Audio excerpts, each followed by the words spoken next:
1988, I was invited to give a talk in a prison on the topic of anger and resentment and forgiveness. I had never been in a prison before, and when I arrived that morning at 9 o'clock, there were 120 men waiting for the talk to begin.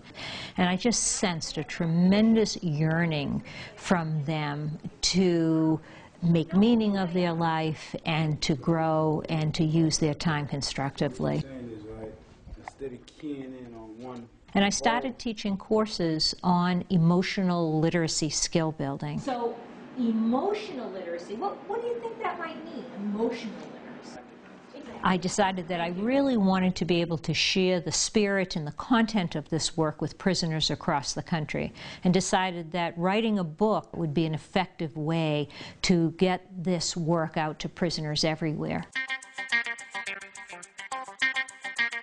So I started the Lionheart Foundation in order to support that so that the books could be sent for free to every prison library in the United States. And to date, we've distributed over 85,000 copies of the book, and it's really changed the nature of programming in many prisons across the country. The people that are incarcerated, that need that extra hand, that extra helping, Houses of Healing can be a foundation to help them grow into the member of society that everybody wants. Before I would, if I needed money, I would go in the supermarket and rob it. And today I have a business. To see my change now, it's like they cannot believe it. You know, my family is so happy for me. They like the fact that I'm out here, I'm working, I got my own car, my own apartment, and I'm doing well. And they're very proud of me. I left prison, I came to URI, I passed my classes, and I stayed strong. House of Healing taught me how to cope with things. I've gained peace from it. Had I not shown up for House of Healing, then the relationship between me and my son wouldn't be how it is right now, because I would still have that anger, I would still have that resentment for a lot of things. You know, I still would show blame for things that I always blamed others for, never took responsibility for.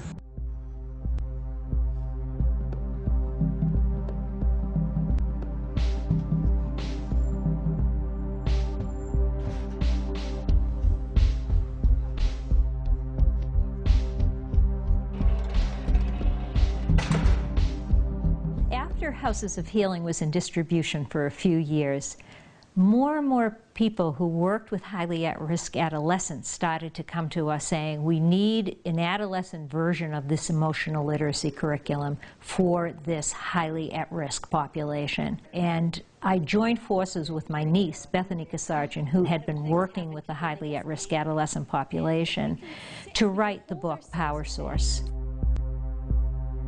Many of the young people we were working with, kids 15, 16, 17, who had terrible difficulty managing and regulating their own emotions, and who came from families where there was a history of incarceration and drug abuse and addiction and foster care. We saw these young people who were not really in control of their own lives and their own emotions.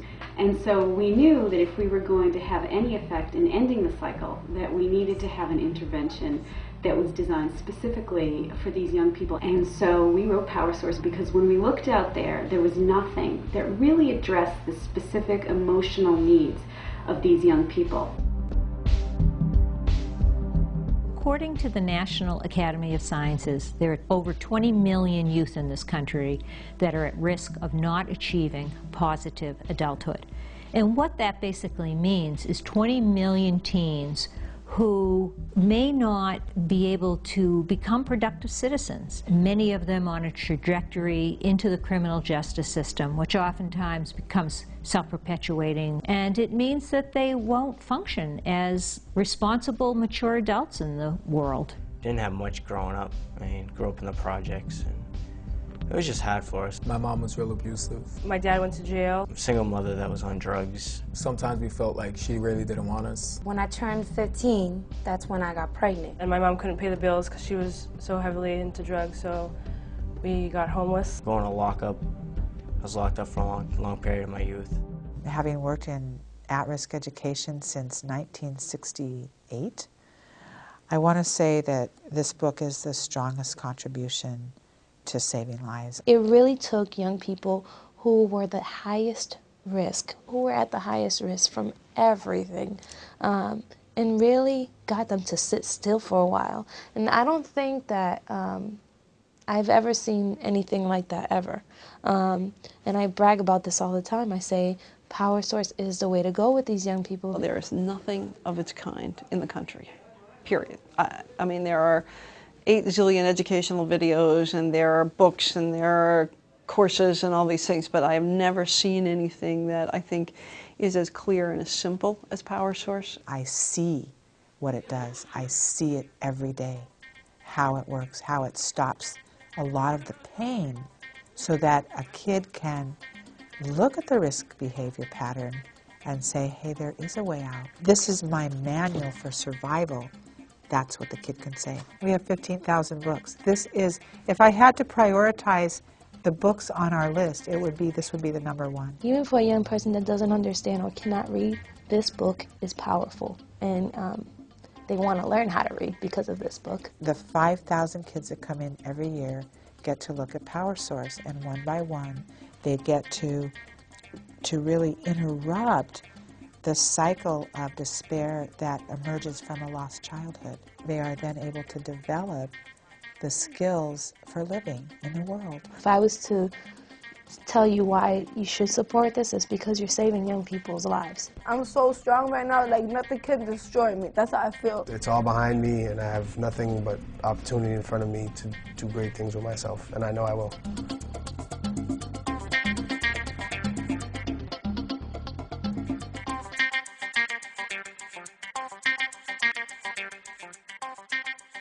We wrote Power Source Parenting because when we looked out there, there was nothing that really addressed the specific emotional needs of these young people. I think you can't underestimate how incredibly powerful, informative early interactions are between a parent and a child. And if your model for parenting includes violence and neglect or aggression to shape your behavior, then I think the outcome is quite clear.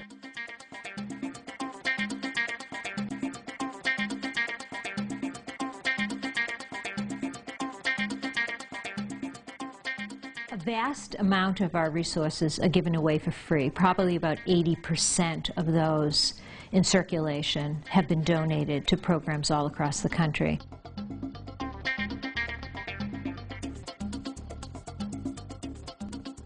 Currently, we have 55,000 copies of Power Source in circulation. It's being integrated into 2,500 programs across the United States, and we see this as just the tip of the iceberg.